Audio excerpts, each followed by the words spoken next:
Have you ever wondered what it takes to buy a home in this crazy Toronto real estate market?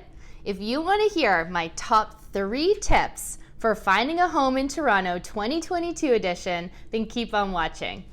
But before we get started, I'm Stephanie Noss, the founder of the Homplicity Realty Group here in Toronto at Keller Williams, and we're passionate about helping our clients buy, sell, and invest in real estate. If you like all things real estate and keeping up with the crazy Toronto market stats, then we hope you'll consider subscribing to our channel. Go ahead and give this video a like, and if there's any topics that you'd like to see videos on, then go ahead and drop them in the comments down below.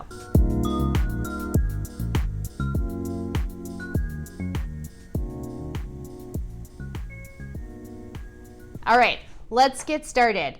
How in the heck do you buy a house in a market like this, where there's low inventory and multiple offers on every property? The first thing, and this is an easy one, the first thing that you want to do is hire the right agent. This doesn't mean the listing agent. The listing agent is contractually obligated to the seller. So whenever I have a listing, I have people calling me and they think that they're going to get some kind of a special deal. The seller has hired me and I have promised them the highest price possible. As a listing agent, that's my job, to get the highest price. There's a certain amount of bias when you have an agent that's representing both sides. In my opinion, it's a conflict of interest, which is why we have a dedicated buyer team that fields all the buyer inquiries, just to kind of make things safe and to make sure that everyone's getting proper representation. It doesn't cost you anything. It's free to use an agent on the buy side, so that's definitely something that you want to take advantage of. You don't want to pick the agent that's going to give you some kind of kickback or buyer rebate. This is a very challenging market, guys. So you need someone that is very up to date on prices in your area, on the property type that you're looking for. An agent that's taking a lot of kickbacks like this is usually someone that has that business model, which means that they have to work with a whole bunch of buyers to earn a decent living. And keep in mind, there's 64,000 agents on our board. 50% of them sell 3 homes or less. So you're either going to be working with an agent, more than likely an agent that doesn't have a lot of business, so they don't have a ton of experience, or their model is to work with a whole bunch of clients at once, which means that they might not have time to get out to show you properties in a timely manner, which is essential when we have a market that's moving at the pace that it's at. You want to definitely take some time, do some research, make sure that whoever you're working with has very good expertise and isn't taking you out and showing you a whole bunch of properties that are going to sell for well above your budget.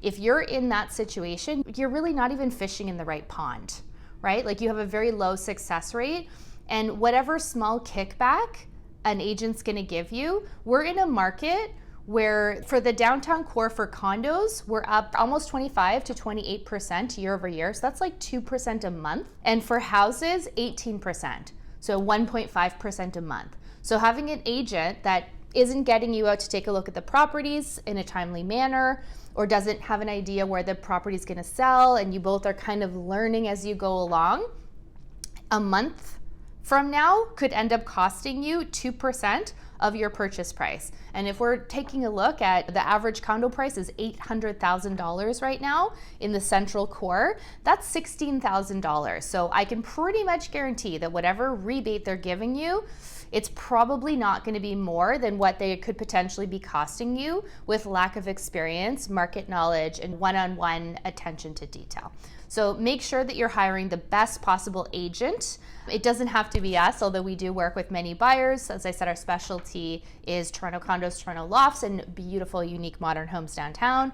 So we're more than happy if you want to check out the description box below for all our details to set up a consultation for you. But even if it's not me, even if it's not our team, please, please, please make sure that you are finding the best, most qualified agent to assist you in your purchase, because I can promise you, spending a little bit of time and doing that and having your agent be on board with you and know exactly what they should be looking for can end up saving you a lot of money down the road. So I could actually stop this video right here, because hiring a good agent means they're probably going to give you similar advice to what we're going to continue on with. But I would suggest that finding the right agent is the number one thing that you can do if you're looking to secure a property in 2022. Number 2 tip is going to be to adjust your mindset. You're likely going to have to let go of that dream of home ownership in the same way that it unrolled for your parents, or maybe for some of your friends and family members 5, 10, 15 years ago. Unfortunately, in the market that we're in, with the lack of inventory and just the volume of people that are looking to buy homes downtown Toronto, there's lots of competition and the pricing is staggeringly high right now. So I would suggest that just having a solid income and a down payment oftentimes isn't enough to secure the property wish list that you likely had imagined when you decided to embark on the process of buying a home. Some solutions for this. Number one, bank of mom and dad. If you're a first-time buyer, it's harder than ever right now, unfortunately, to get into the market, but it's definitely not impossible. And if your parents have the ability to gift some funds over to you, then that will go a long way with beefing up the purchase price that you can qualify for. If you're lucky enough to be in that position, amazing. Definitely tap into it. Your parents love you, they want to support you, so if they can do it in that way, then that's wonderful. Option number two, everyone has such a hate on for condos and the more basic condo, but what's wrong with a small entry-level condo? Honestly, I want to know. Comment in the description box down below, because this is not going to be your forever home. What's wrong with purchasing a really small junior 1-bedroom condo or a bachelor suite, getting some kind of cool Murphy bed that can flip up so that you can get into the market? You can start on the property ladder and have your equity build up, appreciate, so that you can then roll that in, either sell it, pull the equity out, buy another property. Heck, you don't even have to live in it. One of my buyer members, one of the girls on my team, has a really great low rent apartment. It's cheaper than what it would cost for her to own a property and live in it, but she still wanted to be in the property market. So she bought a 1-bedroom condo. It didn't have a balcony. It was in a great location. She owns that and she rents it out. So she's in a wonderful position. At some point, she can pull the equity, which is a couple $100,000 now, out of that property and purchase another one. She has the ability to move into it if she wants to, but right now she's sitting in a great position. She has really affordable rent for a great apartment close to our work that she's in right now, and she has this investment property, so you don't even have to live in it. You can stay living with your parents if you want to as you save up. Let the property appreciate, have the tenant pay down your mortgage. And in a year or two, when you've saved up some more money and your property's grown, you can either sell it and purchase another larger property that you would actually want to live in. With the numbers going the way they're going, with these really high price growth year over year for downtown and for the outskirts as well, it makes sense just to get into the market. If you're looking for a trade-up property, maybe you're selling your condo and moving into a house, you may have to be flexible on the location. You might not be able to stay in the neighborhood that you're in and keep your kids in the same school. You might have to be flexible. We have clients right now that are considering Windsor, Brampton, Hamilton, Pickering, Oshawa. If you're working from home and you're not somebody that has to physically be into the office and commute isn't an issue, you can get a lot more bang for your buck in some of those locations. So you can have the bigger yard, the bigger house, the more modern finishes, or maybe you want to consider purchasing a smaller house downtown that's a step up from where you're at, just to get into the freehold market and have a basement apartment, an income suite. That's what I have. I have the luxury of living in a semi-detached house in pretty much central downtown Toronto, and my tenant pays a third of my mortgage every single month. So it makes it super affordable for me. It allows you to comfortably spend more money on the purchase and just makes it so that it's more convenient. If you would like a video on some locations that we're recommending for our clients for income suites, like some really good opportunities that are highly rentable in the downtown area, then go ahead and comment down below. We're happy to send a list of those types of properties over to you. All right, tip number 3, this is my last one. Don't give up, guys. That's the tip. Just don't give up, right? Like, we have clients that unfortunately get a little bit of what we call in the industry buyer fatigue. I know it's exhausting. I know you're out, you're looking at homes, you're submitting offers, sometimes 3, 4, 5 offers before you're securing a property. Having a really excellent qualified agent can hopefully lessen that number for you, but it's still a grind. I get it. And sometimes people say, you know what? I'm just not seeing anything. I'm getting outbid. I'm tired. I want to take a break. Guess what?